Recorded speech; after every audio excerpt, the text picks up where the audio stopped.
बरसाना नगरी में एक बार महाराज वृषभानु जी और माता कीर्ति बहुत दुखी थे क्योंकि उनके कोई संतान नहीं थी। एक दिन यमुना किनारे स्नान करने के बाद वृषभानु जी को एक कमल के फूल पर एक दिव्य कन्या दिखाई दी जो तेज से प्रकाशित थी। वह कन्या कोई और नहीं, स्वयं लक्ष्मी जी का अवतार राधा रानी थी।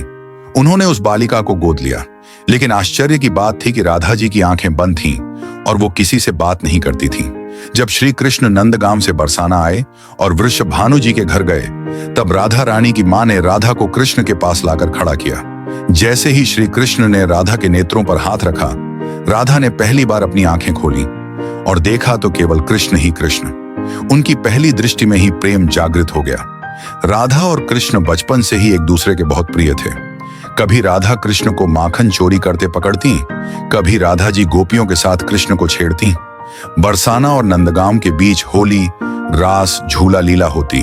जब भी राधा जी रूठ जाती, कृष्ण उन्हें मनाने जाते।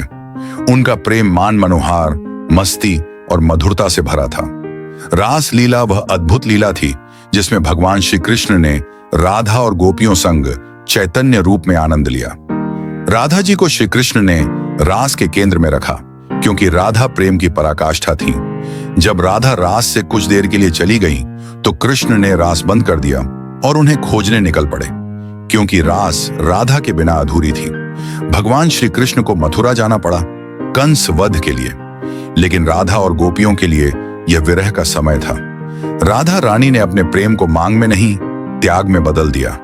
वे कृष्ण की याद में तन्हा रहीं, लेकिन उनका प्रेम कभी कम नहीं हुआ।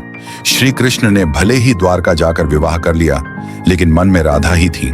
कृष्ण ने कभी राधा को भूला नहीं, क्योंकि राधा थी कृष्ण का आत्मा रूप। एक दिन द्वारका में कृष्ण को राधा की याद इतनी आई कि उन्होंने अपने सेवकों से उन्हें बुलवाया। राधा द्वारका पहुंची और श्री कृष्ण के महल में मुख्य संगीत सेविका बन गई, लेकिन उनका मन वैराग्य में था। अंततः जब राधा के देह छोड़ने का समय आया, श्री कृष्ण ने उन्हें अपने हृदय से लगाया और कहा, हे राधे, तुम और मैं कभी अलग नहीं हो सकते। राधा कृष्ण में लीन हो गई। उनका शरीर वहीं समाप्त हुआ, पर आत्मा श्री कृष्ण में समा गई। राधा रानी केवल एक प्रेमिका नहीं थी, वे प्रेम का सार, त्याग की मूर्ति और भक्ति की चरम सीमा थी। उनके बिना कृष्ण अधूरे हैं, जैसे बांसुरी बिना सुर के। राधा जी ने हमें सिखाया कि सच्चा प्रेम स्वार्थ रहित होता है।